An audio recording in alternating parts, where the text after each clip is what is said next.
to his first meeting. It's nice to finally have a permanent member there. With that, we'll get going on the work session. We'll start off with public comments on the work session. Is there anyone who'd like to comment on tonight's work session agenda items? Yes. Okay, please come forward, state your name and address, please. Hi, Ed Tegler, 522 Fifth Avenue. I'm just looking at the agenda. Is there not going to be an area at the end of the meeting for public comment? Is the only time we can comment publicly is now? If you have something to say, we can add a public comment at the end. All right, thank you. Sure. Anyone who'd like to comment before we get going? Seeing now, we'll get going on to the work session items. First up is a discussion on the ad hoc deer herd committee report and recommendations. City did some time ago put together a deer herd committee to look at the deer issue within the city to come up with some recommendations. We were provided, I think they put in a lot of work. They met several times. I know they did listen, brought in different people from the Humane Society in different areas to give their views and some of the history that they've come across. And they put together a nice final report. Hopefully everyone has had time to read through the report. Is there any comments, questions? Are the committee members? I know we had a couple of council members on that committee. Here.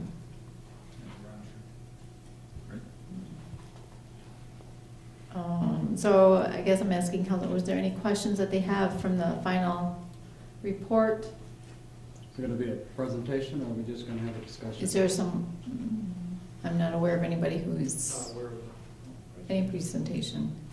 There's some of the members here. I have a couple of the members from the committee. I'd be interested to see if they had anything. To go through the process. Is there anyone from the deer herd committee that would like to get up and just kind of briefly take us all through the process that they took and their recommendation? Good evening. I've apparently been elected. My name is John Brockroyd. I'm one of the 5 members of the committee. We met in a number of sessions, explored several different options as to what could be done, what's feasible, what's possible, what's affordable, which is always an issue. One of the first conclusions we reached was we're not going to solve this deer problem now by whatever steps we take. It's not something that you can remedy with a one-time fix. There have always been deer in the city. There always will be deer in the city. Our problem is the concentration of deer that have become comfortable in the urban environment. And they are reproducing at an alarming rate. And the new generations are, like their ancestors, becoming comfortable living in the city. And they're eating everything in sight. We had a presentation from the Humane Society regarding a program of chemical birth control, I guess, for lack of a better description, that's administered by either dart guns or some other alternative that essentially sterilizes deer for a 2 or 3 year period, which does nothing to reduce the size of the herd. All it does is slow down the reproductive rate temporarily. The problem with that is it's a reasonably expensive remedy, and it's something that requires requires continuing application in order to be effective.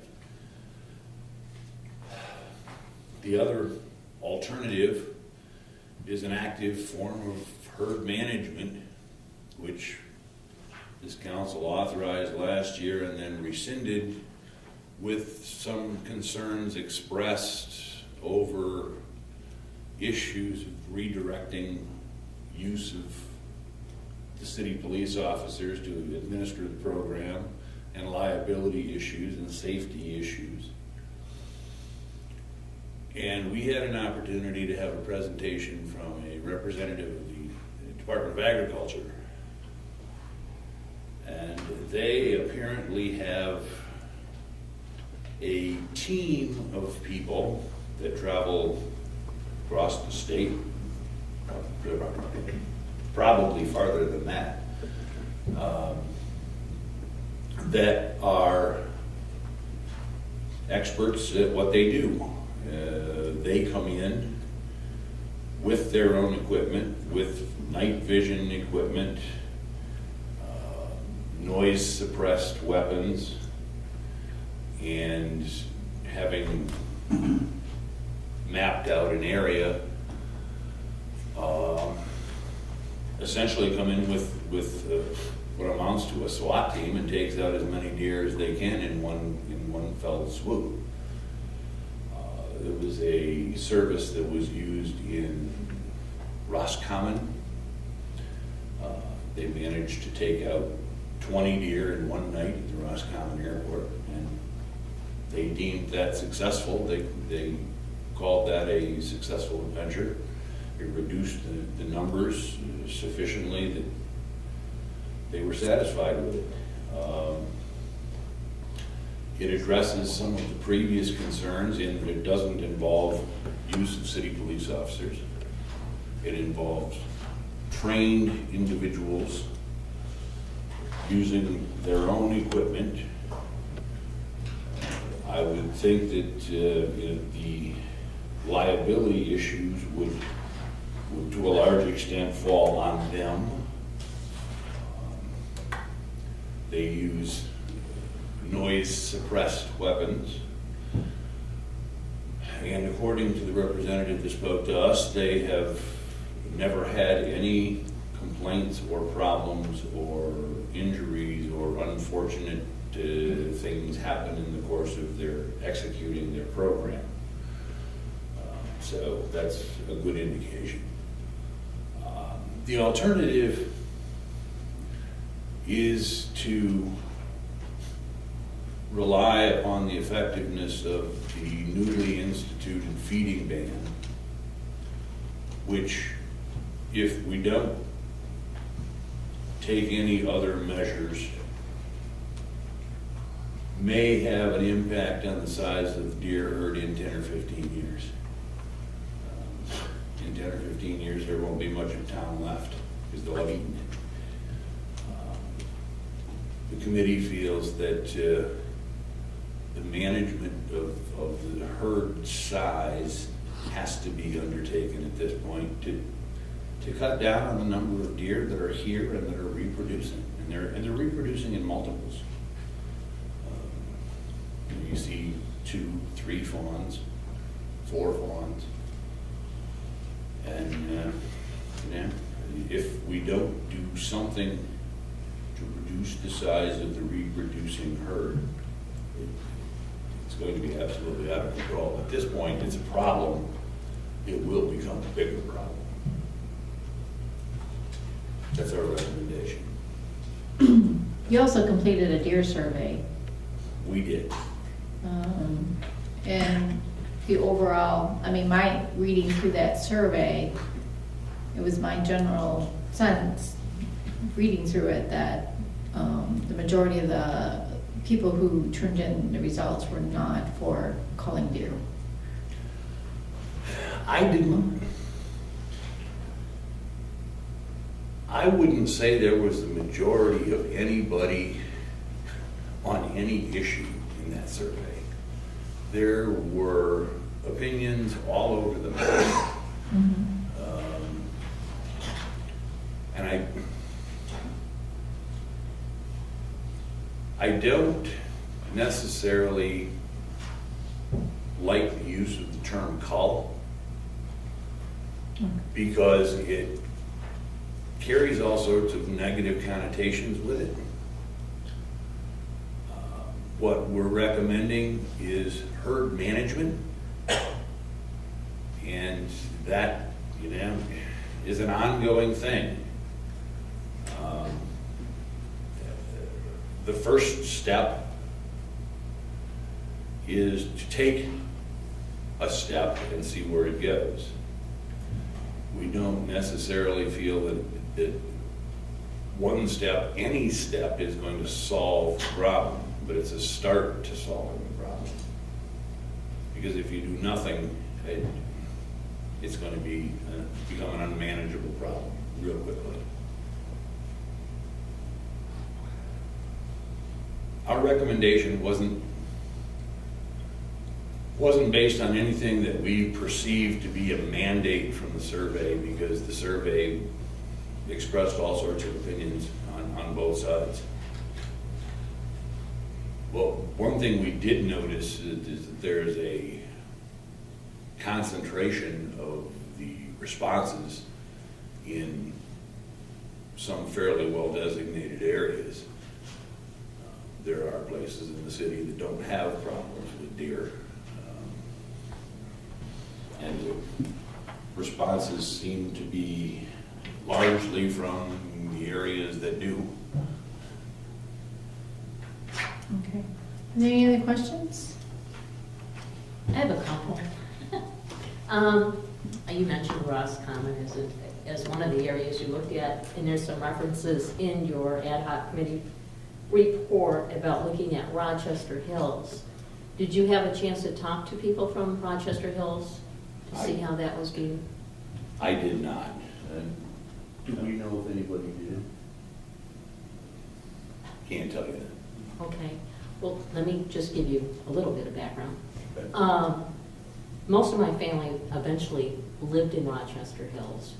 Before it was Rochester Hills, it was Avon Township.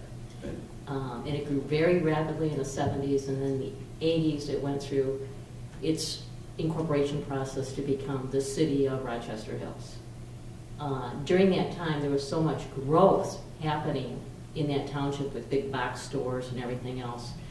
They went through enormous efforts to do lots of planning and zoning and put in, industrial sites, et cetera, et cetera. But what they did in their plan is they put in a lot of green spaces.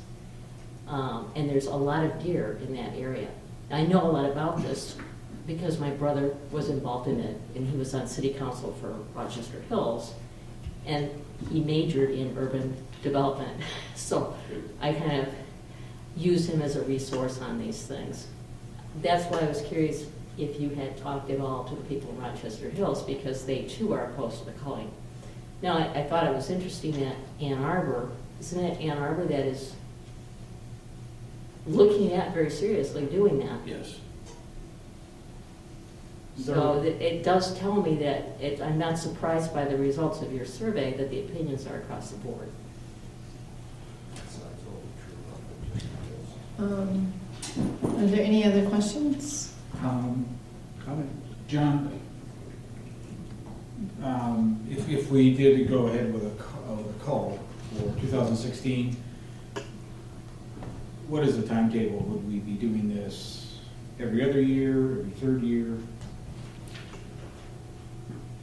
I don't know that, and that's really a question that can't be answered until we have an opportunity to see what the impact is. Okay, similar to what we passed in 2014, Yes. the first year call. Okay, all right. And at some point, you'd have to reevaluate the situation, republish a survey, maybe a little better focused survey that produces results that are more subject to fitting into boxes and categories rather than the generic responses that we got to this survey. It was a survey that we borrowed from somebody else. There's a lot of improvement to be had, but that would give the council a vehicle to gauge public opinion and gauge the effectiveness of whatever you're doing. By next summer, it should be ascertainable as to whether it really made a difference or not. And you know, nobody can guarantee that it's going to make a difference. Our recommendation is based on the fact that if you do nothing, you have no chance of making any progress. Well, my concern is if we choose not to do nothing with the deer in the city, that they're gonna continue to reproduce, they're gonna mow down everything, as you said. There will be dead deer, there could be dead deer in the city, which is going to bring in coyotes. They're already on the outskirts of the city. There already are dead deer in the city. Yeah. I have one in my backyard. I can hear the coyotes at night on the ridge by Manistee. So they're there, and I'm sure they're in the city. Coyotes have been in the city for a long time. I haven't seen any, but I can hear it. I've heard them for many, many years. It's not something that's a new.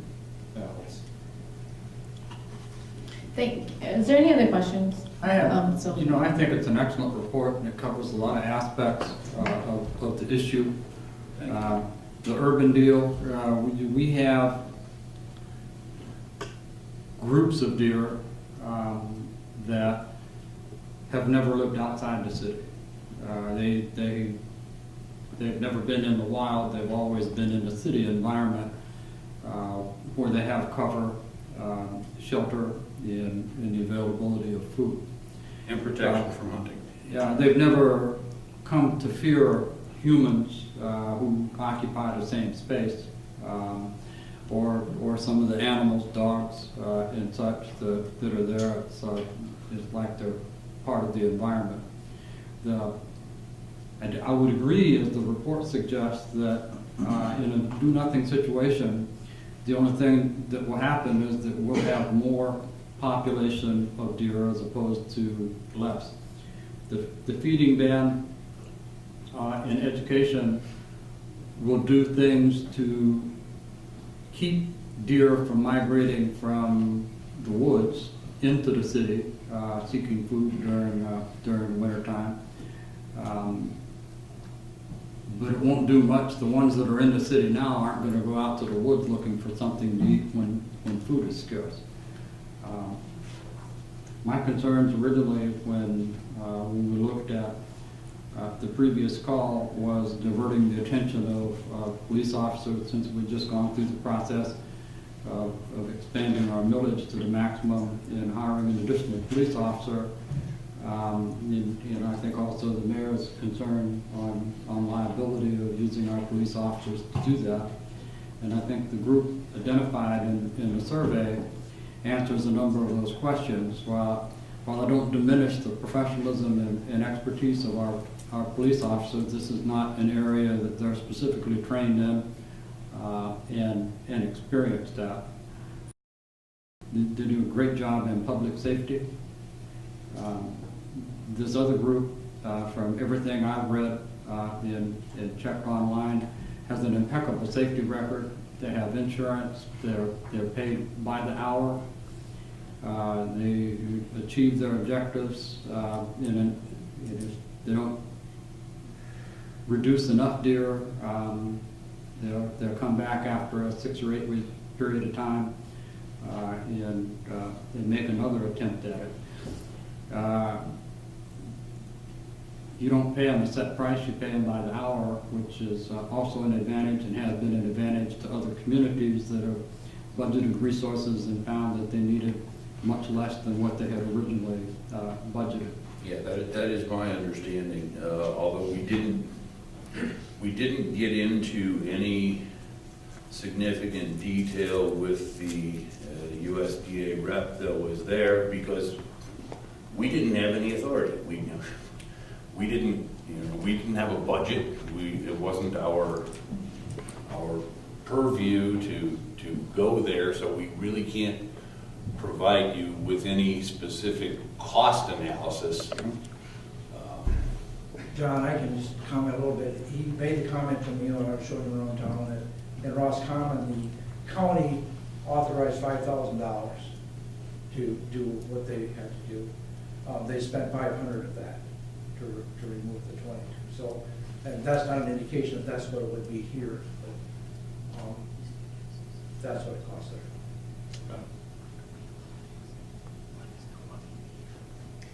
I have some comments, but I'd like to expand a little bit on what you were talking about. That's fine. And I would invite the other members of the committee to. He did talk about they do have liability. Right now, they've been working in Needham County, where they have the chronic wasting. They have harvested 516 deer from June to September. I think we have a tendency to underestimate the number of deer that we have, rather than overestimate. That's what they did in this county, and they're going back. They're going back because there's still a lot more work that has to be done there. We manage deer in the state of Michigan every year. It's called deer management, it's called deer season. We don't do that in the city. I think we do our deer a disservice by not managing them. That's just my opinion. I think good management is a good practice, and you should be looking at that seriously. Thank you. Are there any other questions?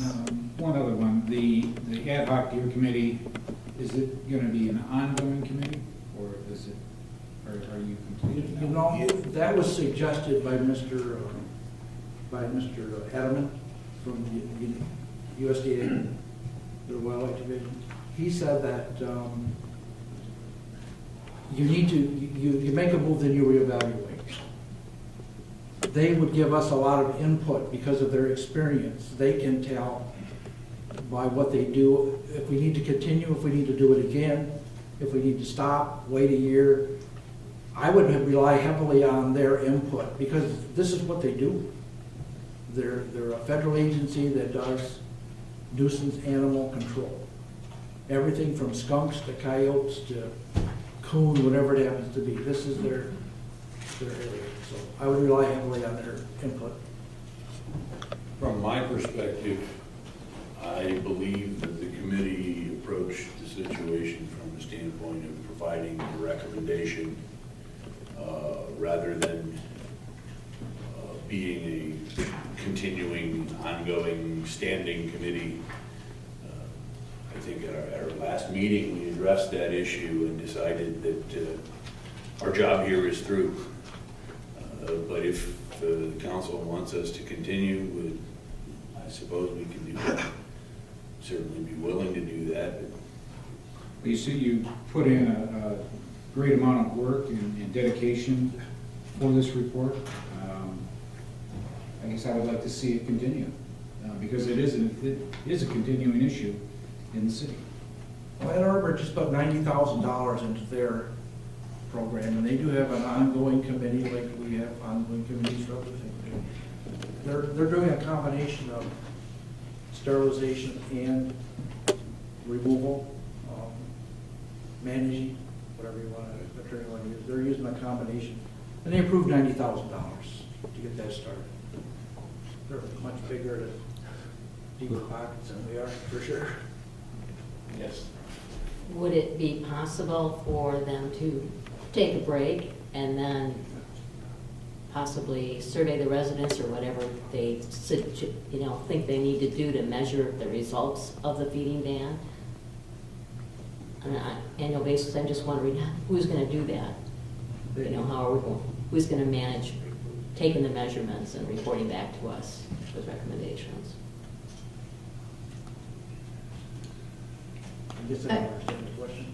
Well, the question was whether this deer herd committee's having issued this report, if this committee is now done with, or should we continue on with a deer herd management type committee, which I think is what Councilmember Whitliff is referring to.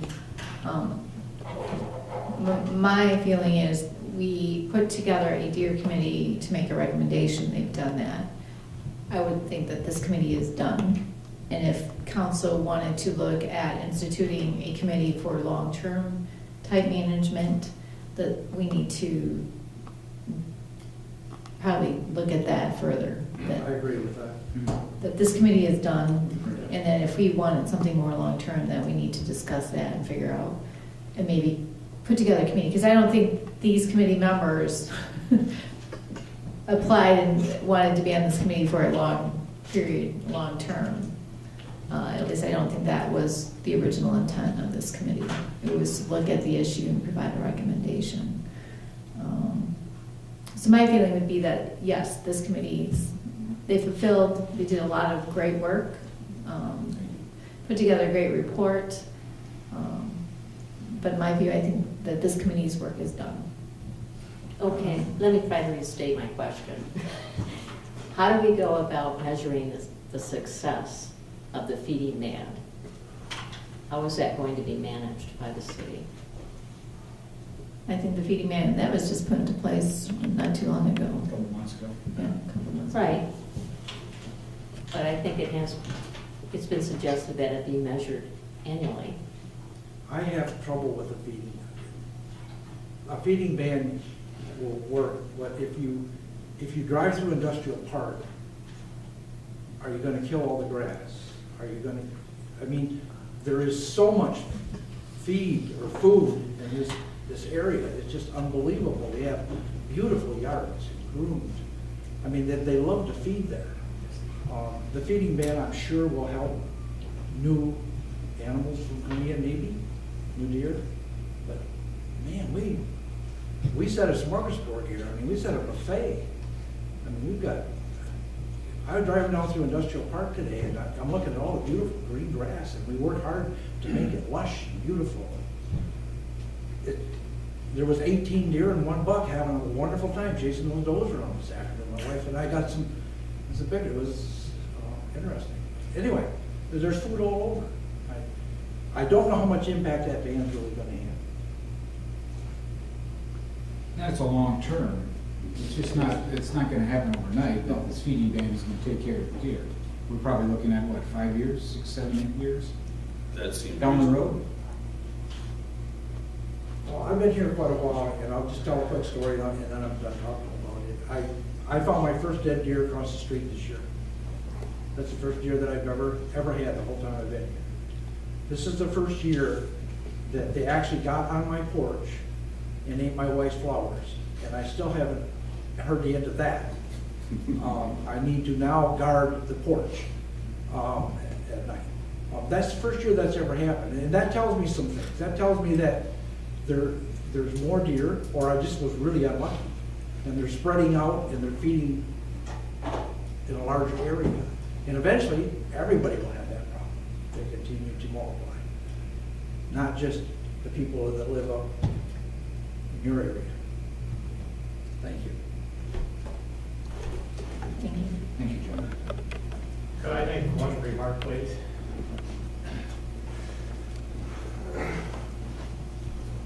Bob Horncold, 432 Cedar Street. We've kicked this can down the road for a number of years now. I think we have to have a consensus of the council tonight to either move on or forget about it. I've lived in my house for 32 years. When I first moved there, we didn't have any deer up there. In the last probably 20 years is when the deer started moving in. I probably have 7 or 8 young fawns this year that I didn't have last year. And I suggest probably next year I'm going to have another 7 or 8 fawns. It's not getting any better. We have to do something, and I think our committee report suggests that we do something. So let's not kick it down the road any further. Let's have a consensus, either up or down, and go from there. Thank you very much. That was part of the deer herd committee as well. Are there any other comments on the report? I would like to see deer management as an agenda item at the next available council meeting. To take actions recommended by the ad hoc committee. I would agree with Mr. Hunkle. I think that, it's been kicked down the road long enough. I think the recommendations are sound. I think the people have done an excellent job of gathering information and talking to people. Now would be an opportunity to try something different, to manage that number of deer into the future. May not work the first time.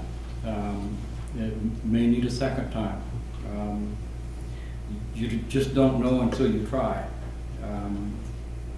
Most of the objections I had to the previous plan have been satisfied.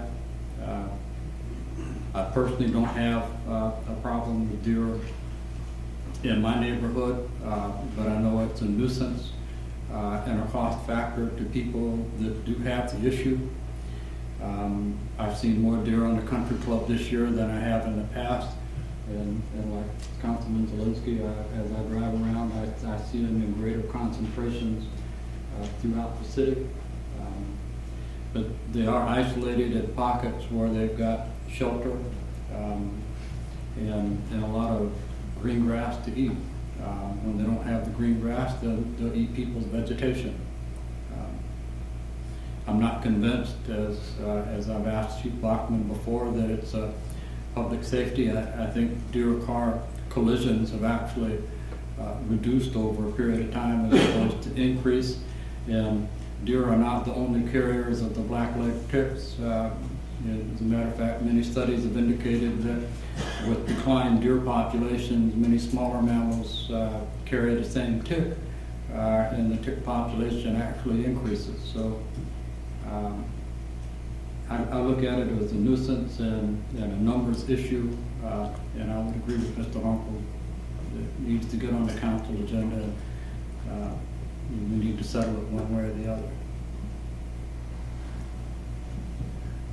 Any other comments? I would just like, it was a well-written report. They explored many options. My disappointment is that many options were looked at. We instituted one, which was the banning of the feet. There are other options. I don't believe that we've educated the public more on how to prevent the deer from feeding on their vegetation. I know Councilmember Zielinski has stated before in the past he wanted more input from the public. It was stated tonight that the survey, the respondents were, the majority of those respondents were from people who are in the area where there tend to be a lot of deer. Yeah, when one of the questions says, what kind of deer problem management program is acceptable to you? Prefer non-lethal, prefer lethal, combination of the above, or no opinion. The majority of the people responded prefer non-lethal. And there's been no even recommendation other than the banning to try non-lethal methods. So getting back to what the public wants, or listening to the public, their input, I don't think we've explored all our options or tried the options available to us for the non-lethal. I agree that this is less of a safety issue than it is, as it's been reported in the past, a tulip issue, vegetation with the deer eating. There's been comments that, well, they see skinny deer, the deer are starving. Well, if you read about deer and their natural cycle, yes, they do get much thinner in the winter, whether they're in the city or they're out in the woods. That's just a natural progression. We view it as they're starving to death. That's just a natural occurrence within deer throughout the year. I've also seen dead deer within the city, but it's not due to illnesses or starvation. It's due to mankind who have been killing them out of season. So I don't know the deer that you saw, what caused that death or the death of other deer. And I can't make a guess because I didn't see the deer, but I do know that some of them are not because of illnesses or starvation. So trying to put it back to perspective, and back to the science of, what a deer goes through its lifespan through the winters, springs, and summers. Looking at the survey that we asked them to do to get more input, I just don't think, I think we went straight after the ban to killing without even allowing that to see what kind of impact that's going to have. But I also agree with Councilmember Beaton that we need something to measure these steps by. We haven't identified or how we're going to do that yet. But that's just my input. I recognize you're wanting to make a decision at a council next meeting, and I'm sure that many other members of council would like to. Well, the only other, there's a culling, there is the feed ban, and then there's sterilization. Sterilization is expensive, as Mr. Bachler said, and it's every 3 years. Where a cull, if we reduce the size of the herd early next year, we'll see. Can we then go on with sterilization? We need to knock down the size of the herd right now. And there's an education, and I've learned through a landscape company that there are sprays that you can put on a monthly basis. It's breaking that habit of where they stop for food and how they get the food. That is part of the education process. How do you stop that? Well, I personally tried for the past few years to keep the deer away from my yard. Mill organoids is a good factor for that, but it lasts about 2 weeks. So every 2 weeks, every 3 weeks, you're putting in a lot of, not chemicals, but fertilizer, because it does have a human smell to it, human waste smell. Stinks for a good week. But some people can't do that, or can afford that. And I know it's been suggested that we plant, we have plants that the deer do not like, but do we want everything to be the same in the city? Everybody wants to be individuals in the city and have different yards. It's interesting that the deer-resistant plants have now become a delicacy, according to the two people that I talked with up by the golf course. They will eat those as quick as they'll eat anything else. They have become, I would not say it, their first choice, but they're eating them. There is a powder that you can put on, but it's almost a continual weekly thing that they have to do. It's not a thing that's lasted. Deer-resistant plants. And I think as the population increases, I think that's what happens, is they just eat more. They are survivors. They will survive. There is no way we'll ever eliminate the deer totally in the city. It'll just never happen. Not as long as we have green grass. We have lots of them. Are there any other comments by council? I just wanted to share a comment that I heard from a resident who stopped me and said that she lives across the street from Jefferson School. And she watches a large amount of deer over the playground before school starts. And then she's concerned about the children playing in the same area. And I don't know did you get any feedback from the schools by chance? I know you guys have put a tremendous amount of work on this report, but I'm just kind of curious if they had any maintenance issues or what they found, or just curious. Mr. Harkle, living right across the street from Jefferson, there's a good indicator there. But that's what scares me too, is having the deer in the playgrounds. Young kids don't know what the deer droppings are. Right. Pick it up, take it in school, whatever. And she was very much a proponent of culling because of it. But We have a lot of animals that have deer. You know, there's no one thing that's gonna solve the problem, but things in combination, the feeding ban, education, maybe people adapting their landscaping a little bit to something that deer don't favor as a food source. But I think as the committee, as the ad hoc committee has pointed out, kind of the key to that is that we have an overpopulation of deer that are urbanized and live in the city, and until you do something with that, the number is only going to increase. The other measures are going to take time to settle in, but a decrease in the number of the deer that are in the city is going to be necessary to have any impact, any measurable impact on the situation. And to that light, I would favor exploring the USDA and their process of managing the deer. And it is actually managing. We're not going to pick out, every third deer to shoot or something. They're going. It's sort of like the DNR does to the native population that exists out in the wild. They issue a set number of permits for does and set restrictions on antler points and such like that to manage the number of deer that live in the woods, because the woods will only support a certain number and still result in a healthy population of the animals out there.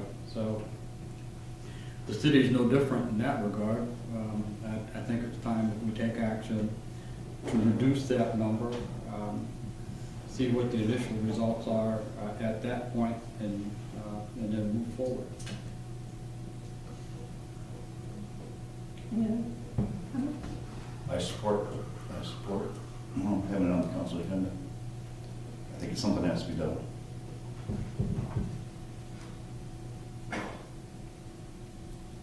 So we want to add this as a council agenda As item. a council agenda item, yes, ma'am. Okay.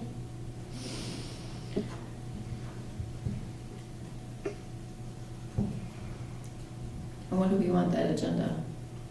You've talked about having a USDA, we've talked about, Yeah, lethal means USDA. do we know what that cost is? Do you know what the cost is? We can explore the cost. I want a cost before we put it on the agenda. I suggest that we set a limit and let them work within that, which they said they will do, and which they do in other areas. They will set a limit, a certain dollar amount, and they'll do what they can do for that dollar amount. If that's what usually, that's what other areas do. It's a non-budgeted item, $1 more, you're gonna give that. I'm sorry? There has to be a minimum, they're not just gonna come up here and. With all due respect, Madam Mayor, then set a minimum, but what do you? I don't know, I've not, that's what I'm asking. I'd say in between, I'd say it was $5,000. Set a limit, Roscommon set a limit for 5,000, they did it for 500. What can they do for 5,000? That seems a reasonable amount. Why don't you tell me where you're gonna get the money from, what part of the budget? I'm just curious. It's not that it's a huge number, but I'm curious where it would come from.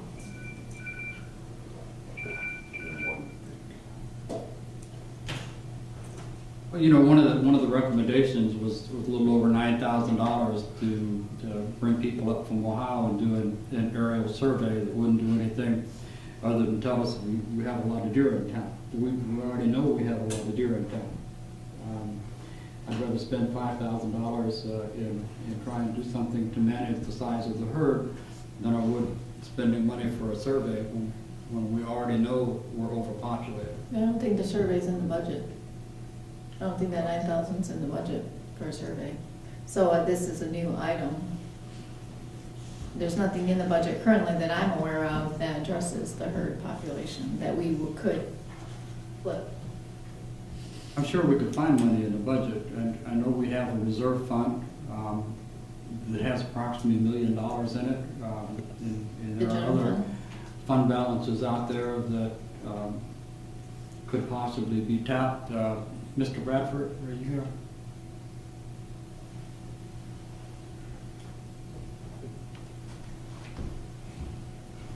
Would it be possible to find $5,000 somewhere in this year's budget to do a deer management project? Clearly, you could use $5,000, whether that came out of fund balance or if there was other overages and underages that canceled that out at the end of the year. It's such a small number in proportion to the overall budget that it's almost de minimis. Okay. Thank you. Up to $5,000. So you want you want the agenda item to read something towards the effect to approve Up to $5,000 for deer management. in hiring the USDA. USDA. Is that the? Wildlife Division.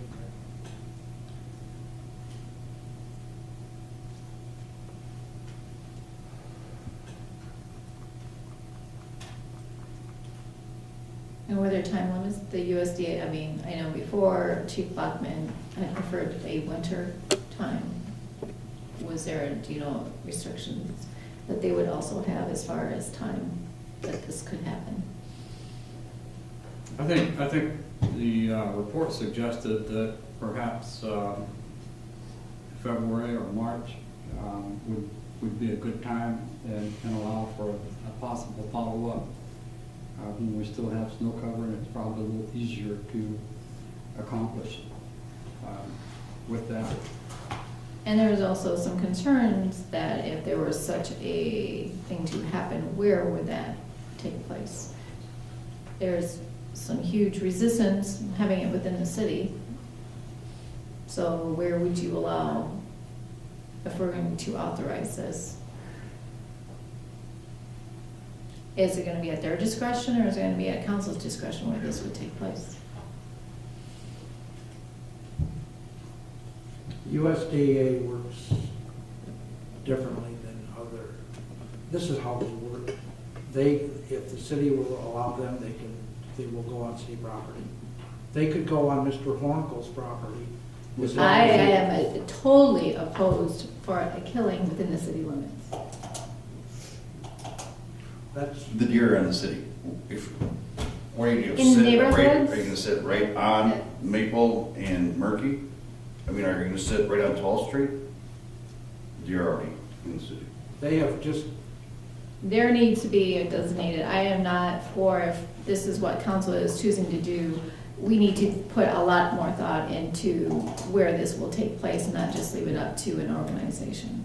This is our responsibility. I don't care if they have liability. This council, if they choose to bring in an outside organization to start shooting within the city, it is our responsibility and our liability what happens to our residents. So we need to decide if this is where you're headed, where this is gonna happen. And not leave it up to them. Well, the previous, or the call that didn't happen was going to take place at the water well area. I believe that's correct. Mr. Bachman's here.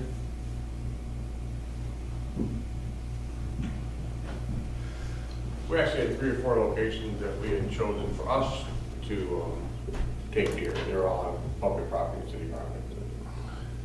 I think wasn't there one on the north side? One or The only two? one that was saved by the railroad tracks, yes. Well, behind First Street. I think if we have any organization that's gonna come in here and start shooting, they need to get the approval and work through our public safety director. And he needs to get that approved through council. I don't think we put any plan out that we come through council. It'd never fly. Right, I just wanna make sure that this is the direction of council, they understand that. We're just not gonna leave it in the hands of an organization. I mean, we previously identified areas where we were possibly going to cull the deer, were we not? We did have, yes. And those areas would still be available? They would still be available and we still have deer in them, yes. Okay. when Sergeant Bruce was at the meeting, there was talk about how that would be coordinated, that there would be coordination between the city police and everything had to be in place. If everything wasn't in place, all the proper documentation was in place, they wouldn't do it. They're not a fly-by-night organization. They are professionally They're a professional organization, they do it professionally, they make sure all the i's are dotted and all the t's are crossed, or they want nothing to do with it. They're willing to help if we want them to. Okay. Thank you. We can add this, I guess we're directing for this to be put on the agenda for next week, or For next week if possible. I'll give this. Anything else on that? Well, I do. Sure. I kind of agree with you, Colleen. Because $5,000, when you look at it, it's not a huge amount of money. If we give them free reign to shoot wherever they want to within the city, I think the possibility of liabilities is far greater than $5,000. So I do want to know that where they're going to hunt them is going to be on city-owned property, and it's going to be secure and not in the residence.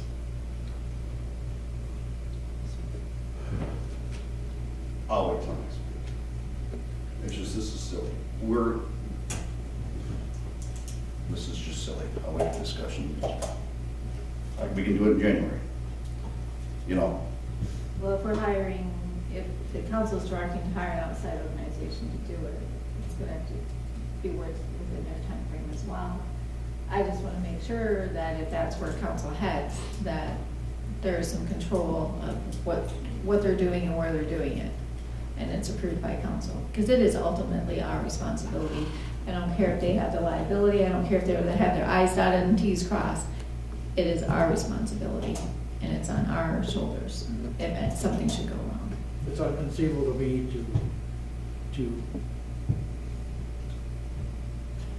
it's inconceivable for me to think that this organization would come into a community and go ahead and do just whatever they wanted to without working with city government,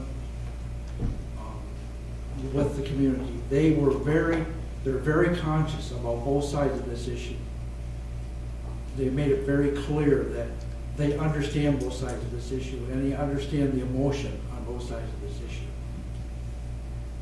And they don't want to be here if they can't help us. Plain and simple. They made that very clear.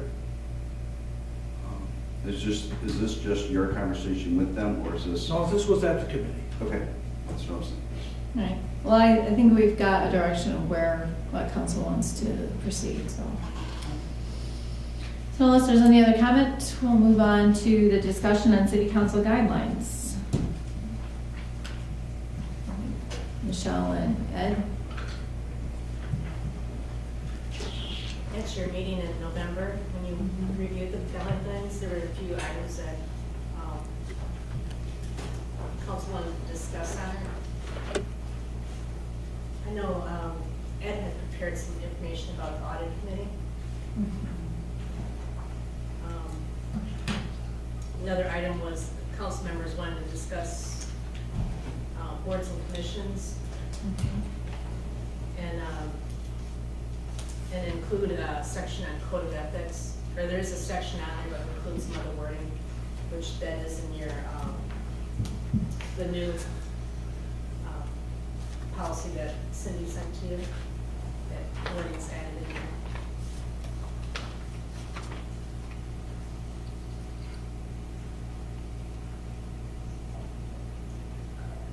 You want to talk about the audit committee? Sure. I like the recommendations that Ed has put in there in the audit committee. I think it's more up to date. I think it's a more realistic function of what an audit committee is supposed to be doing.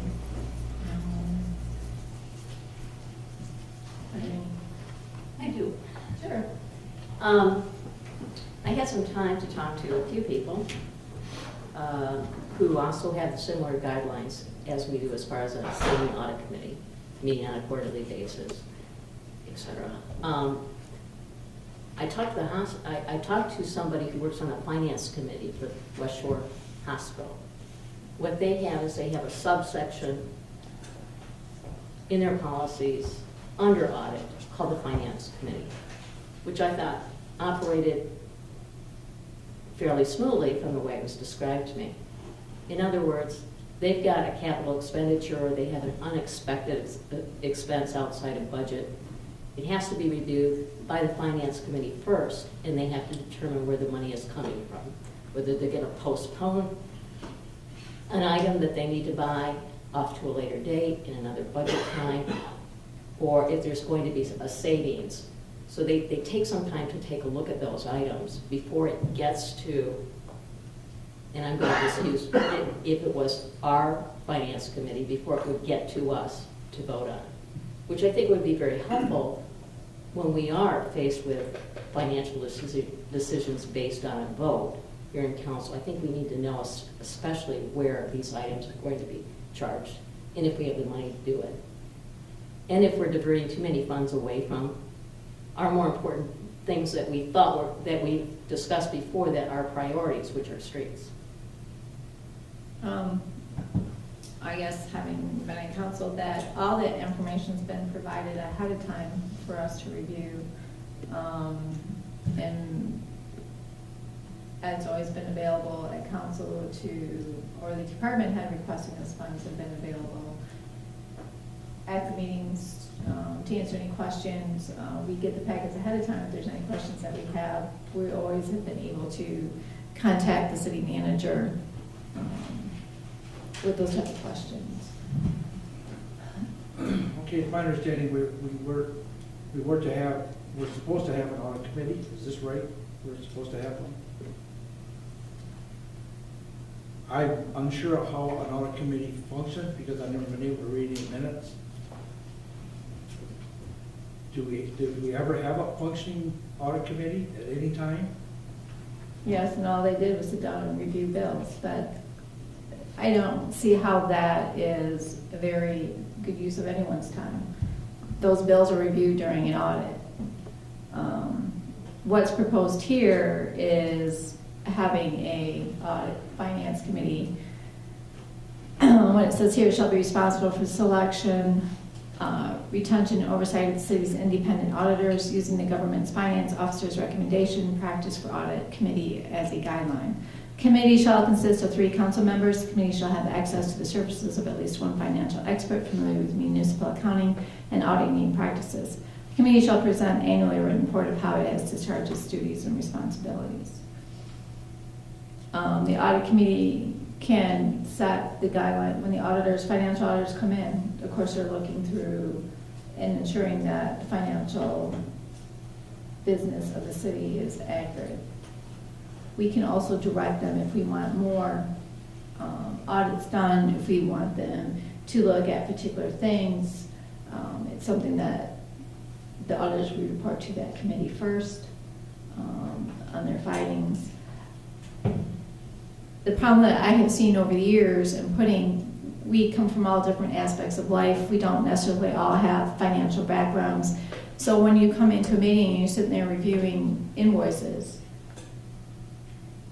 they're not really sure what they should be doing or what they're looking for. So to me, it's kind of a waste of their time and a waste of staff's time preparing all this information when we have auditors that come in eventually and review those anyways. If we have particular concerns about a financial area or whether policies and procedures are being followed, that is something that you can set the auditors to do, to go through, to specifically look at during their audit. That's what the audit committee can do. But I found that it's been an issue with people being on an audit committee when that's not their background and their understanding. So really, what are you gaining? What I'm trying to do is just try to figure out a way that would make it easier for people of all levels to interpret where we stand financially when we are making decisions on spending money that happen almost, at least a couple times a month or once a month. And sometimes they're really big dollar amounts. And I think it's important for the public to be seeing how that's blended into our financial planning. So I would see all of us as a financial committee, but with the steps of it going through the department heads and the city manager, which I know it's doing anyway, but being able to know when they're making their presentations on funds, that we know exactly where that money is going to be coming from. And that's done through the budgeting process. When they're buying pieces of equipment, that's typically done through the budget process that we've gone through, that we've looked at, that we approved. When they brought stuff to council, they typically put, yes, this was budgeted for or not budgeted for. Typically things that have been not budgeted for are things that we've directed. So I'm not sure how much more that we'll be getting by trying to get individuals together to review something that typically has already been budgeted for, that we've already talked about through the budget process. What I'm suggesting is why that should be a function that's part of our agenda, and it is in a way when we're looking at costs. But it would be helpful always to have all presentations on expenses to be, it needs to be public. This is where the money is coming from, or this is where we're going to take it from, or we're going to reduce a cost over here to offset it. Or we have a savings over here, so this is how it's going to be, we're going to finance it. I mean, I'll just take an example. And I probably should have asked more questions on it. The purchases that we made for the 2 snow removal vehicles, I'm not, financing to follow. I'm not sure what kind of financing that's going to be. I'm not sure how much of it's going to be budgeted annually for the 2 plow trucks that we just approved. So maybe that's my personal responsibility to check up on, but if somebody can't tell me here where it's coming from, then I think it's something that would be a very nice thing to have when these types of presentations are coming forth. I guess we need to have a discussion on what we see our role as. We set the budget, we approve, yes, these pieces of equipment. I would expect our finance director to go out there and get the best financing and make a recommendation on how we're going to finance it and where the funds are going to come from. We set the direction, they follow through with it. I don't see our role as, no, I think you should fund it this way, or I think we should get funding that way. What's wrong with getting a recommendation from them as to where the funding is coming from in front of the request? And generally they bring that. But I don't see why council is getting involved with that up front. Oh, because I think we're responsible for how the taxpayers' dollars are being spent. And I don't think that gives some disagree. clarity to it. I don't disagree that we're ultimately responsible, but through the budgeting process, we're setting what we think are important. They're following through with it and making their recommendations on how things like that should be funded. There's going to be times that things are brought forth in front of council for approval on expenditures where it hasn't been budgeted for. I think it's always a good idea for a recommendation from staff to be put with that request as to how it will be funded and where the They funds have, will and we can make that a recommendation. I don't think it needs to be done through a audit or finance committee. That's why I was just trying to make an analogy between the finance committee from the hospital and seeing ourselves as that part of the process. But just having better tools to work with. We did have an audit committee, members of the audit committee this year, right? I think there were 3. Mm-hmm. Did the audit committee receive any documentation or anything? We had met earlier this year because we didn't feel that the audit, the way it was working, first of all, trying to schedule 3 people to get together with the different schedules was difficult. 2, the way the audit committee was, what we were responsible for, we didn't feel was an up-to-date, a good method of auditing. We were in the process of making those changes with Ed and Mitch when Mitch was let go. And so, yes, that got dropped. Did you receive a monthly report or something every month, the audit committee throughout the year? Have you received, did the audit committee receive anything more than I did? No. Yeah. Yes, they do. Yes, they do. What? The The council reports. receives the monthly bill report every other meeting. The audit committee receives 3 reports for each one of those. Yeah, yes. Individual. So they receive a higher level of information than Right. what we do. Right, So they would know what a credit card, if a credit card was used, I would see credit card, they would know what that was for? If they had questions on it. The audit committee was not supposed to go through and identify every single, Well, then Expenditure. what more information, Michelle, I asked, did they receive than I did? they, let's see, they receive a list of all the checks written. Everybody receives the list that shows each individual line item or what's charged to those line items. Okay. I think what the other report is, I think the invoice status report is called. So it shows everything that we have on the books at that time that have been paid. Some invoices that had not been paid at that time. So pretty much everything that's been given to me, and it's on the computer system. And that's more than what I would receive? Right. I guess my concern is that we've got a lot of committees. Council appointed, mayor appointed, I'm on a number of committees. And I can fully appreciate it's difficult to get people together if you don't have a set schedule. But I'm unaware, I've never seen a notice posted of a meeting of an audit committee, and that would be a chair requirement under paragraph 25 of the council, of the policy guidelines, that meetings be announced to the public with at least 18 hours notice, so other council members, so staff, so the public, as Councilwoman Beaton has pointed out, would have an opportunity if they've got some concerns on spending policy, or so people could simply observe the process of what's going on. We have a utility committee meeting. It's posted, that everybody's invited, there's minutes.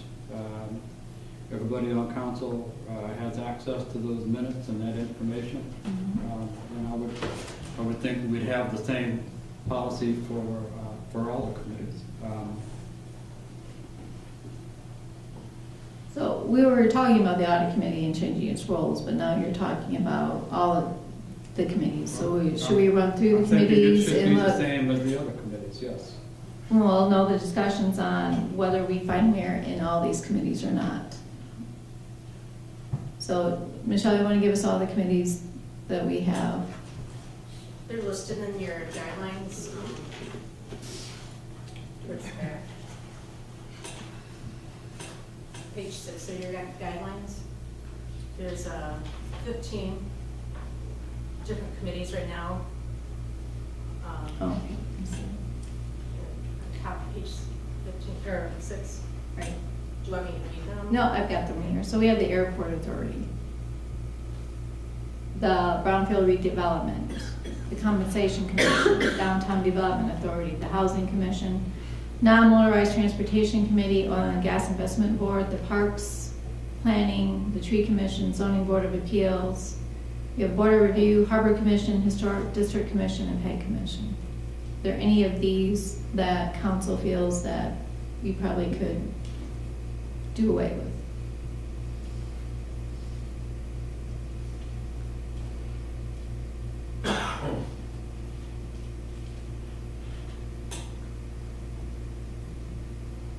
Well, the Ramsey Governing Authority is gone. It's under the packet that we received for the information. There's been discussion of, I think in the past, with the Harbor Commission and Parks and, there's some previous discussion or input on consolidation, but it wasn't felt feasible by a number of parties, as I understand.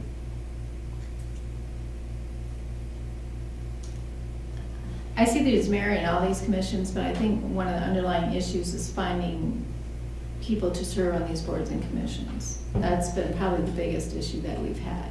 Right. Can we legally combine the zoning board of appeals and planning commission? I don't think you can combine those two. Because both committees are suffering, just like everybody else, for members.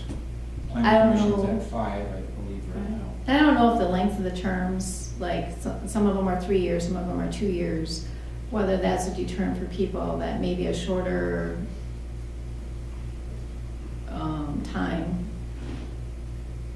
on these committees would be more attractive, so maybe more willing to apply for them, whether it's the day they meet. I'm not sure why people are hesitant to apply for these. I think that's kind of what we were trying to attempt in bringing that up tonight. I don't know if anybody's received any kind of feedback as far as the lack of interest. People, some are just don't want that time commitment. Even though it could be an hour a month. The Planning Commission for 2016 is, we're gonna have one meeting a month, unless it's deemed necessary to have another, to have a work session. It's a valuable committee, just like any other committee with the city. And I think that, I talk to people all the time that try and get them on these committees. It's, they do not want to take that step because of time. They feel they have put too much time into it. I find that people will spend the time if they feel that what they're doing makes a difference. And I think a lot of times our committees are committees that meet and don't make a difference, or they don't feel that they're making a difference. People will volunteer their time if they feel they have some input. I've had comments that some of the committees, past committee members have left. They feel that if they are on board with what staff wants, things will fly through. If they happen to have an opposite opinion of what staff wants, they're wasting their time. Now, that's just people's opinion. People need to feel important. They volunteer their time, they need to feel like it's a useful endeavor, in my opinion. If they don't feel like it's useful, why not?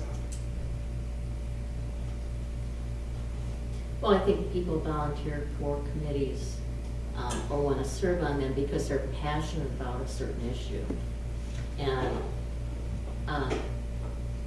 some of us have some quirky passions. I was on board with you. That's kind of a quirky passion. But I can see that a lot of people might be interested in parks or planning, some of these other committees that we have. And maybe they just don't know the whole scope of the committees and it's not out there on the website for them to investigate. There are no easy answers, and I think everything that's been suggested so far is part of the reasons why we don't have enough volunteers to serve on these. I was trying to remember the webpage that I read yesterday or the day before. It was a city that actually has a video that talks about committees for their city and how important they are and what service they provide. And they really pump up their committees. This is important. You need to get involved. We need to. Presentation. I thought it was quite interesting. So you think that people don't understand what the commissions, what I the don't- committees do and what the responsibilities we need to I get don't that think they really information? understand the impact that they can have. Like the Parks Committee, they've had a tremendous impact. I don't think they really understand the impact that they can have if they get involved. And I think if they did, and they did have some impact, that we would have more involvement. When we advertise, I don't recall, how much description is there as far as what each committee does, like the tree commission? There's or- a brief description. It's not real detailed because of the cost. do the advertisement. We have it on our website, a more detailed description, I believe, is on there. It tells you, like, the length of the term. It doesn't actually say when they meet. Could we, is it reasonable to have each one of these boards and commissions kind of put maybe together a little bit more of what the committee does and how they impact the community? For, I think Parks Commission, we say they're advisory on maybe parks development, or, I can't remember the exact wording, but we try to do a little synopsis of it. But maybe we can put a little bit more description in there where they've been responsible for doing this or recommending these type of changes. The tree commission, here's what they do, here's the impact that they have. Maybe we can try and put, you know, as you go back, that people want to make a difference, maybe within our descriptions on our website, add that. A little more marketing Yeah. sizzle to it. Just May I on ask the about airport website. authority? We have a member, do we have a member on the airport authority? Yes, we do. And is that something that we? I think need to- it's- The airport authority, the council just nominates somebody, it's a county board, so the council nominates somebody to represent the city on there. It's usually a citizen. I believe Dale Picardi's on that right now. Okay, thank you, I wasn't. I would agree with Councilman Zelinski. I think if people understand that what they're doing and what they're spending their time on has value and contributes to the city, I think they're more willing to step up and do those things. Some of the meetings are scheduled for a year, like Planning Commission, and I know at the last PEG meeting, a schedule was made for the next year or so. So you know what dates and what times, so you can plan to do those things. Utility Committee meets when the city manager sees a need for a utility committee meeting, and Cindy contacts the members of the committee, and we get together. It's not a set schedule kind of thing, and I think the ordinance committee is pretty much the same way. Personnel committee is the same. Personnel committee is the same. But those are more- Council committees. Yeah. Those are council committees. So some of those committees are not conducive to a set schedule, but others are. You know, the event meets might be an impact. If you have working people and it's meeting at 9 o'clock in the morning, or at noon, or at 1 o'clock in the afternoon, it can be fairly difficult for people to get away from work, attend an hour-long meeting, plus the transportation getting there and back. So maybe some of those things should be looked at as to when meetings are held. I think for the most part, the ones that we're looking for residents to sit on, I think the majority of them have set times and set days, that happen at a very fairly time. Like the Planning Commission, I know, the DDA, the majority of them happen probably a certain day of the week, certain week of the month. Right. I'm just looking for suggestions on what we can do to, if there isn't any here that we don't think that's not really a viable committee, then obviously we think they are viable, so how do we encourage people to apply for these boards and commissions? And as you said, people want to make a difference, they want to know what they're doing, so maybe it's a little bit more marketing of the description of these boards and committees on our website. Maybe we can take a second look at that. Maybe we can take a poll of the people who are serving, whether they feel like their terms are too long, that they'd like to see a shorter term instead of like a 2-year or 3-year, maybe a 1-year term on the committee. I don't know if that would help. When we advertise in the paper, I know we have a brief one-line description of the position, or can we add a tagline to the bottom and then see more description on the city website? There is, There is. yes, Okay. or, gives us our contact information also, phone number. Like the planning commission, there's continuing education, you need 6 credits a year to have your citizen planner. So that takes up, 6 nights out of a year, plus your meetings. It could be 2 to 3 hours at a crack, and I can imagine some people don't want to do it, for that continuing education. But it is nice, it does enlighten you on planning and what's going on in the state and the country. So if you want to make a difference, please join the planning commission. The lady's name escapes me, that's on the tree commission. I talked to her for. Pat Segala? I'm sorry? Pat Segala? Yeah, it could be, she, very passionate.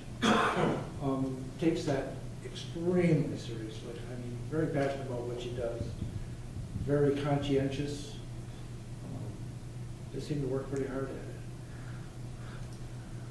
it. That she feels important. She feels like what she's doing is making a difference. I guess is what I'm trying to say. Another question that council had brought up before was how many council members should be appointed to the committee? Maybe I think there's 2 on the Harbor Commission maybe. That was I think part of I'm the the only discussion one, we I were, think. pardon? No. We appointed. Jim's on it. Okay. There's 2 of us on the Harbor Commission. Right, and that was part of the discussion that was suggested. I think there should be a limit of council members on these boards and commissions, what that number should be.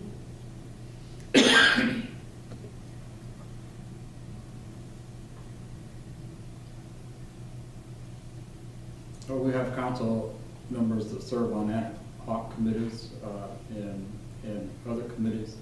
I would like to think that as a citizen of Manistee, as well as a council member for the city of Manistee, that I would have the right to make application if there's a vacancy and fill a vacancy rather than have one and participate.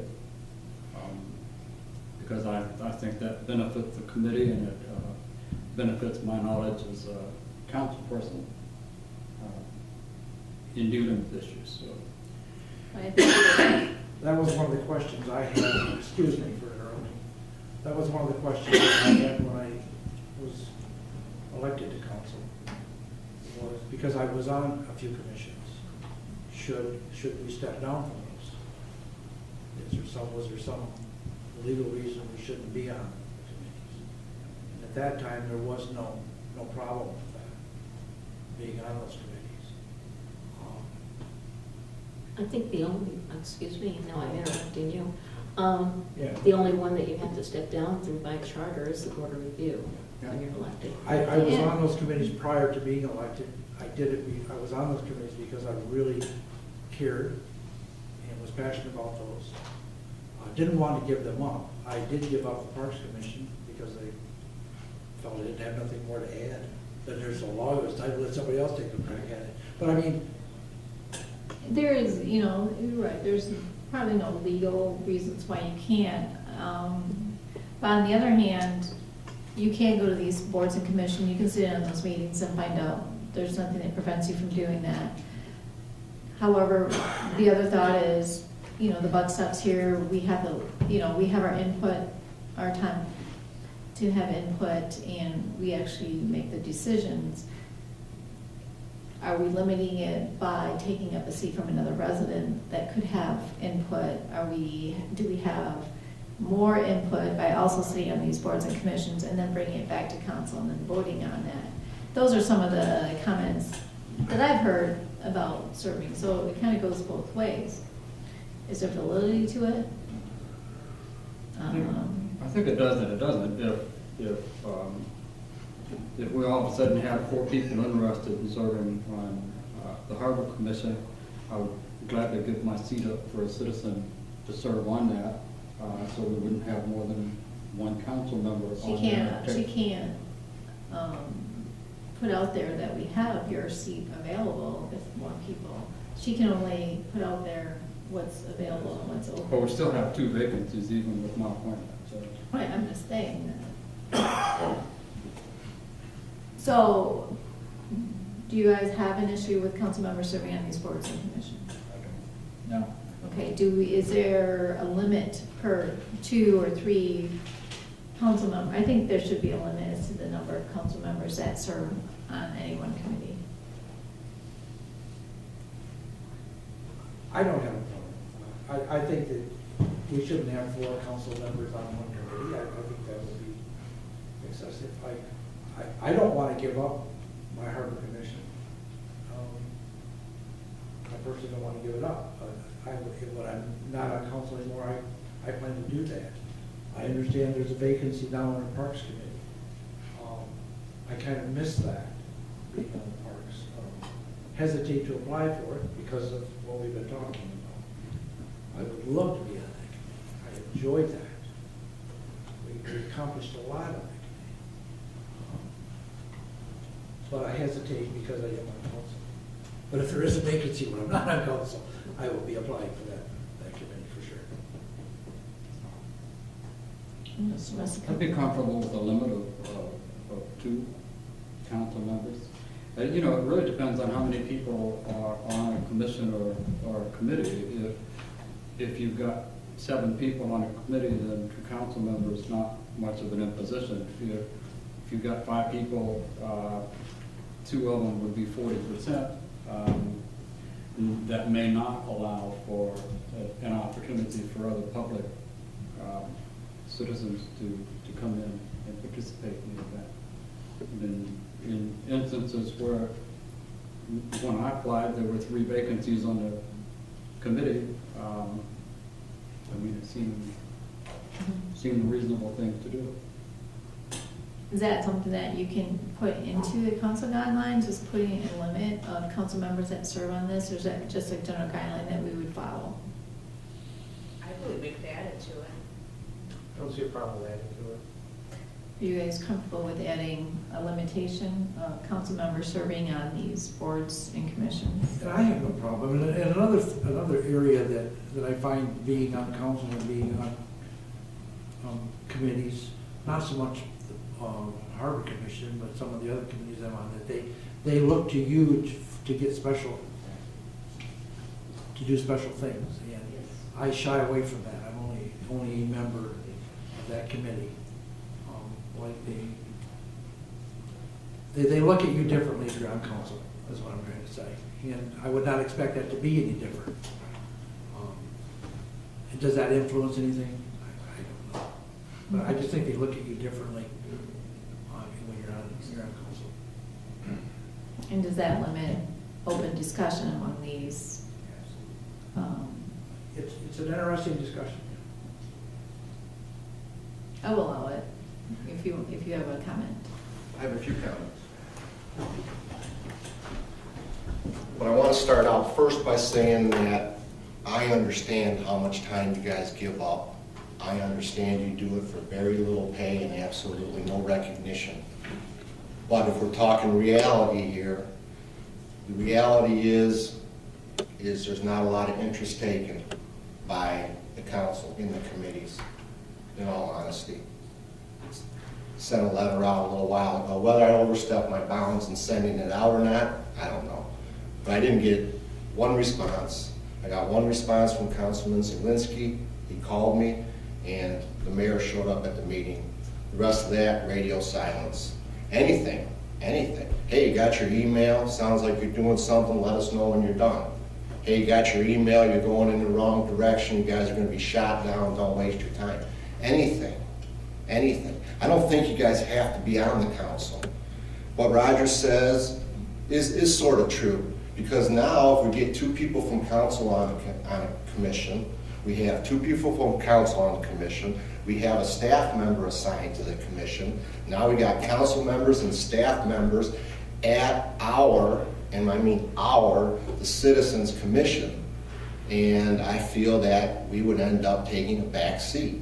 And the commission, if you look at the organization chart, You have the city council on top, and drop down out of the city council, you have the city manager with everybody that falls under him. Another line right underneath the city council is boards and commissions. That's us. We should answer to you guys. I should be able to correspond with you guys anytime I want, any way I want. I shouldn't have to worry about a staff member telling me that I'm overstepping my bounds. I'm jumping over 2 levels of command. Can we keep the discussion towards boards and commissions and? Well, I'm just giving you an idea of the things that people know and the things that people think about when they join the commission. I think before you go ahead and having a couple of council members on the commission, I think you ought to take a look at maybe easing up the restriction of having people actually homestead their house here in Manistee and be considered a resident. I don't homestead my house in Manistee for other specific reasons why I don't. But I'm here the majority of the time. I have never missed the meeting at the Parks Commission, one time for my dad, come to most council meetings and all that. So the fact that someone does not have their house homesteaded here in Manistee shouldn't weigh in on whether the person can serve on a commission, be there all the time, and do all that. I'd like you guys to take a look at that. Take a look at opening up the ways that a normal citizen can get on the commission as opposed to a council member. If there's no openings and there's only a council member left that wants to be on it, council members are welcome. But like Roger says, we do look to a council member when they're on the commission for a little extra information, a little insight, and things like that. So if you're going to be a council member and you're going to be on a commission, you should probably look forward to being asked special things, because that's what happens. Other than that, I guess if you don't want me to get into the specifics of things, then I don't. But I just think that I would like to see you guys find a way to involve more citizens. And you really need to have, I would like to see like a meet and greet. I've been talking about this since I got on over 6 years ago. I think you guys need to bring all the commissions together.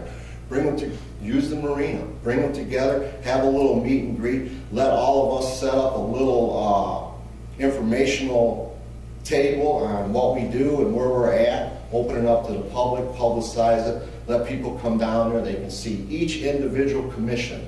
We're all there together, we're all in the same room, they can ask us all questions. Who knows, maybe we'll get some people to sign up there. But I want you guys to try to involve the citizens before you try to involve yourself. Thanks. Thank you for your comments. And I think you make some valid points, and there's been reasons why up until this council, I don't recall council members serving on these boards and commissions. There's always been a separation, and I think there has been a reason for it.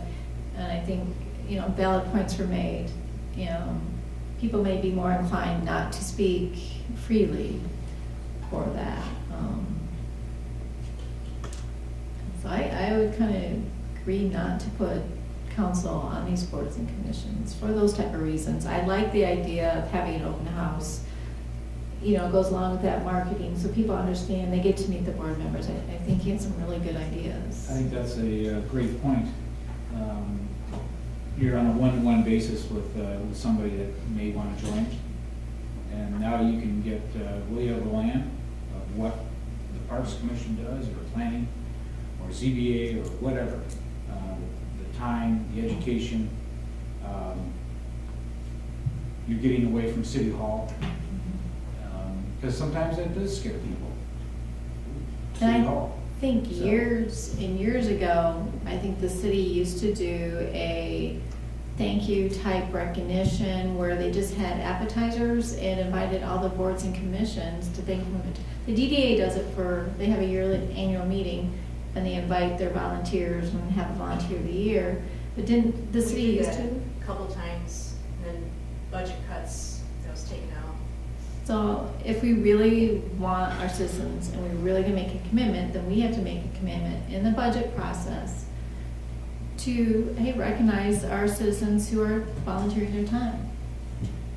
It goes back to making them feel like they're making a That difference and that networking they're. is important. You network with people, it's important to you. hear what. And to recognize their time and their efforts that they're doing. And, you know, I like all the suggestions that I've heard, so I'd kind of like to maybe, my opinion would be to try those things first before maybe adjusting our guidelines to, in allowing council members on these boards and commissions. I know we already have some serving.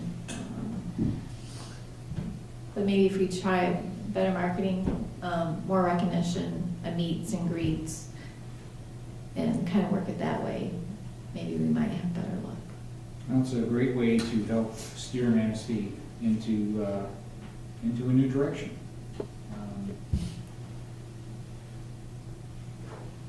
So you would like to kind of do those things first before changing our guidelines? I think so. What do you guys think? I would love to have a meeting of all the committees. I think that would be great. Like Ed said, we brought this up at least 3 times in the past that I can remember. I think it would be a great thing to have everybody together and publicize the heck out of it, get the public involved. You know, I'm a senior citizen, offer me a cup of coffee and a cookie and I'll show up. I'm sorry, you know. Okay, again, yeah, we're all on board, we like the idea, but it's not budgeted. So again, with the previous item that we talked about tonight, if we want to do this, what kind of budget are we going to give to make this happen? How much will it cost?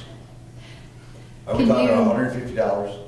I don't know. Can you, Michelle, can you kind of look into what it would take to do the meet and greets and kind of maybe have some refreshments? And do we want to do the meet and greet? Are we looking at a recognition where we do the boards and thank them for their time? We do both? Can we just intermix it? I'd just like to throw a little curve into this. Right now, a lot of our people are gone. Our snowbirds are gone. Mhm. Do we want to do a meet and greet when we have the majority of the people here? Are we going to have any consideration to lessening our eligibility to be on a board? Just be the devil's advocate for a minute. Just throw it out. I guess I'd like a little bit more information on what, on the eligibility and what some of our boards recommend, you know. I'm not opposed to that. I think that probably is a very good idea, but I'd just like to understand that a little bit better, so I need more information. As far as who we open up these boards and commissions to, I don't know what the rest of council feels, but I just kind of like to get a little bit more information on that. Would you like staff to bring that information back to the subsequent council meeting in terms of proposed location, Oh, cost, yeah, timing? yeah, that'd be good. Is there any other, as far as boards and commissions, any other thoughts or comments, questions?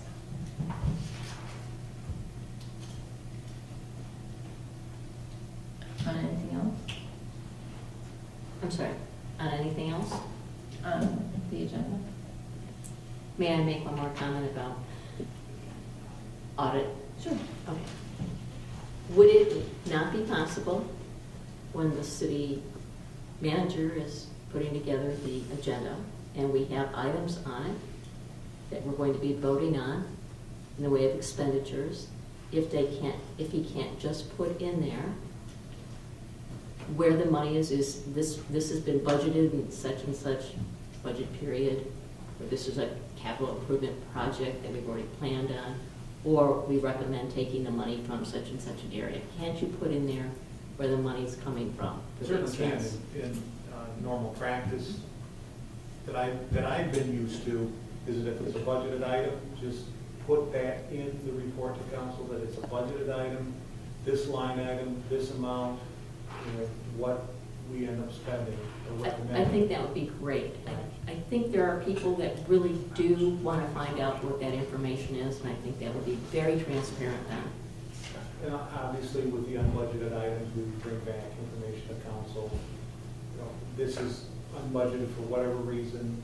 This is our recommendation. We're getting funds for that purchase, and then look at the consequences of that decision.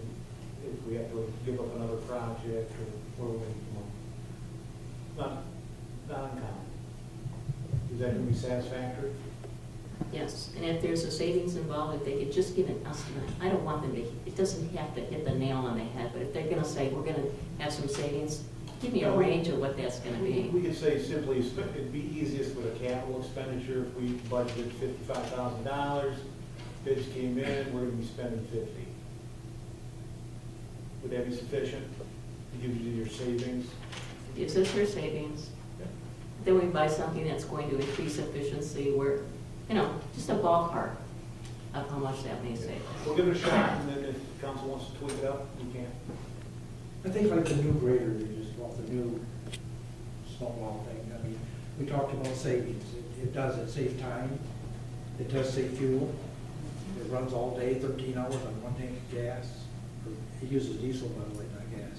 But I mean, there is savings there. And I think I hear you saying you're not looking for the exact dollar figure, but we estimate it would save this much, or something like that. I think that's what you were saying. More of an just a.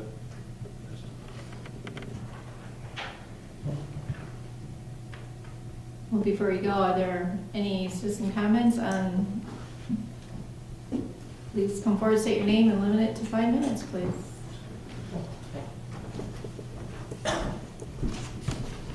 My name is Barry Peterson. I live at 575 8th Street, and I was a member of the Ad hoc Deer Committee. And I just wanted to address a couple of concerns that we did discuss in our meetings that came up during your discussion that I don't know if they were fully addressed. The council chairman mentioned a couple of things. One was a combination of other methods along with our recommendation. I think our recommendation of the committee is a combination. It's not that one is going to solve all of our problems, but we, through research, personal experience, and anecdotal evidence from many people, realize that a lot of these other methods are at best temporary or not a complete solution. You can fence. I've been fencing. They push the fences over. You can change plants. They change their diet. So a combination of those things will only work if the carrying capacity of the property we're talking about, the city, is reduced. There are more deer here now than would naturally occur because there are no predators. If you look at the deer population per acreage in the woods compared to the city, it's apples and oranges. So management has to take place. The state of Michigan manages. They try to increase the population in the woods because it's good for the income for the state. So that's one issue. Concerns about the USDA and the tone of one comment in particular.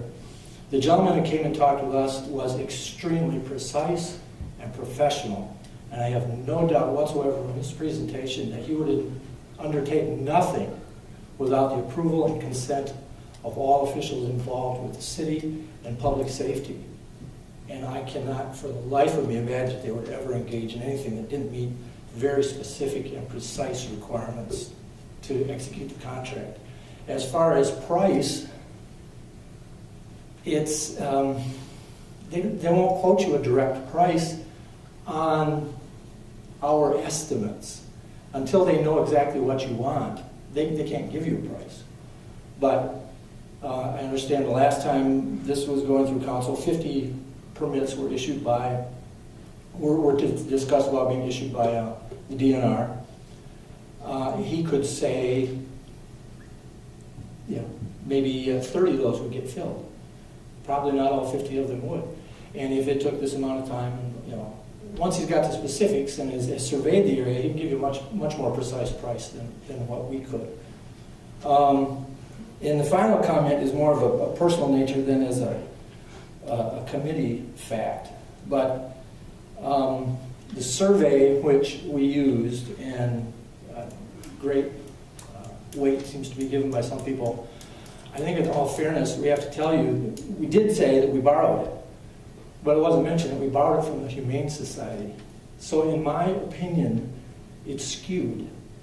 I think they have a specific agenda, and I think a lot of those questions were weighted in a way that influences answers. I think it was a confusing survey. I wouldn't recommend using it again, but that's my personal opinion, as opposed to the committee's position on that.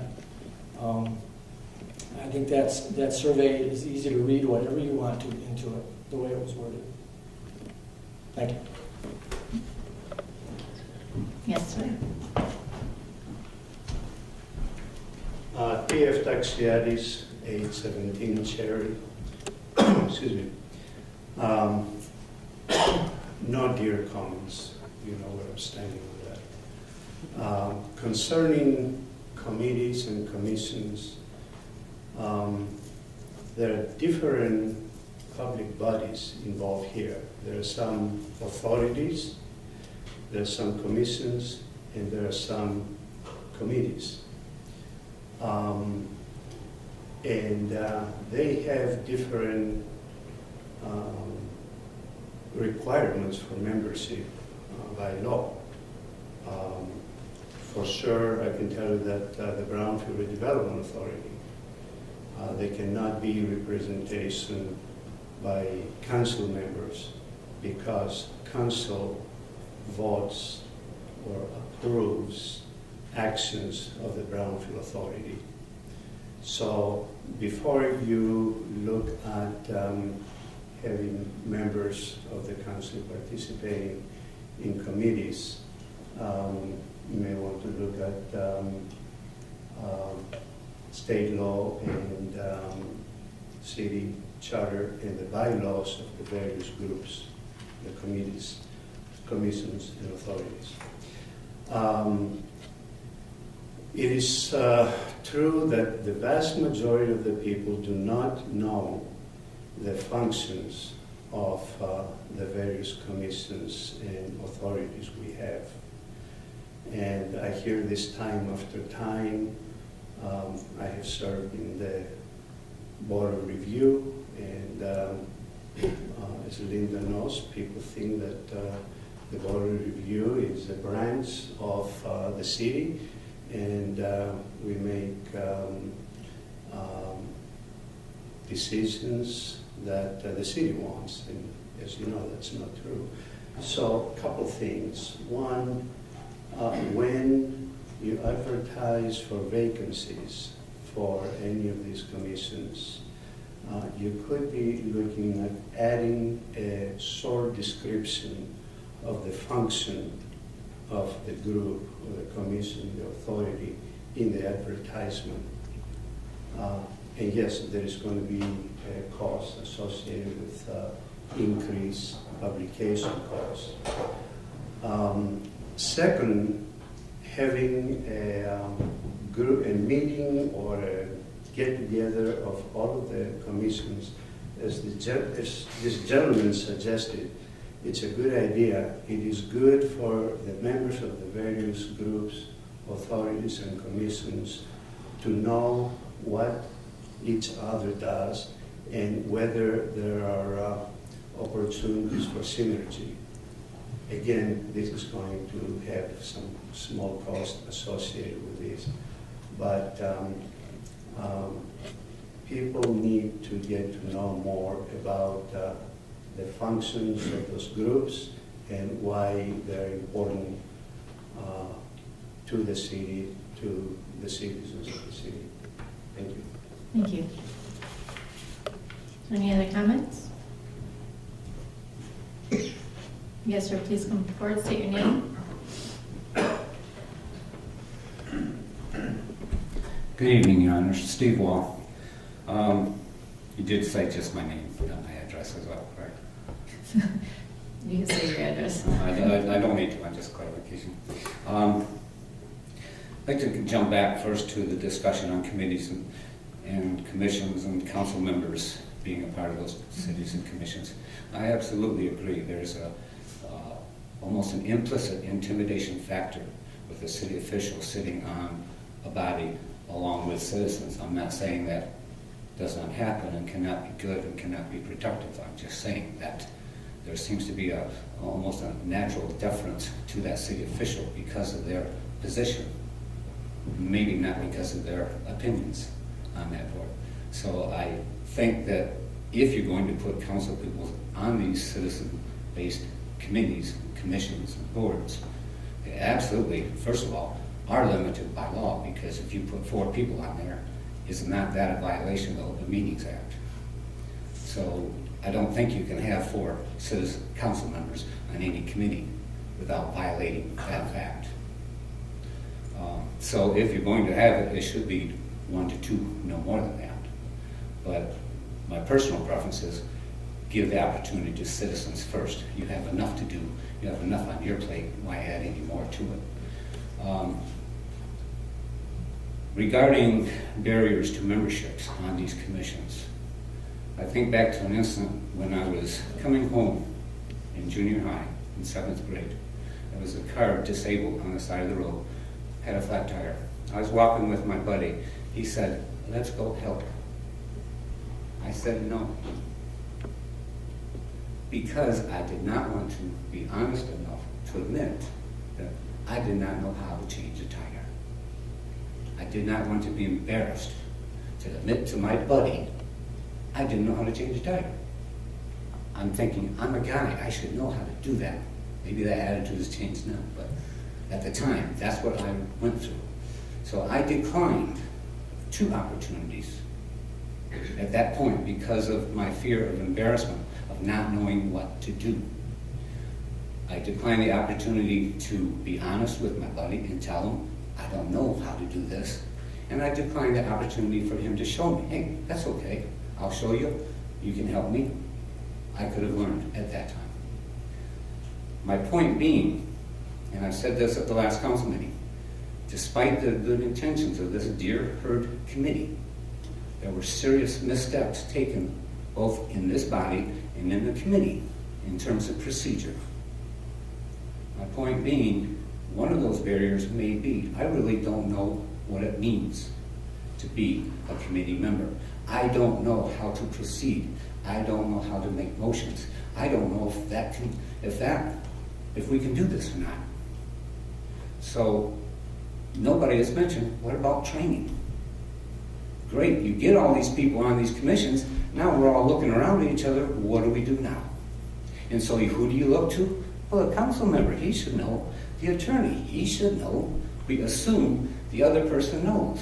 Just like Kitty Genovese in 1964. Everybody assumed someone else would call the police. Nobody did. So out of fear of embarrassment, people may not want to volunteer. And if they do volunteer, are they getting the training in proper procedure in order to do their job effectively and properly? In my opinion, this Deer Herd Committee report is not valid. It exceeded its authority in a number of ways. And it really should not have been heard by this body. But you chose to do that, probably in violation of some rules, quite honestly. Now, did these Deer Herd Committee members know they were violating rules? Probably not. They were just doing what they thought was best. But the author of the book, the manual that you adopted, says, where every man does what he thinks is best, there is the least of liberty. It's not what I think, it's not what each of us individually think. Those opinions come together, they form a decision of a body that affects people's lives. Certainly you should take the same type of proceedings and prudence in committees as you do with an engineering report, with anything else that you deal with that affects people's lives. If you don't follow proper procedure,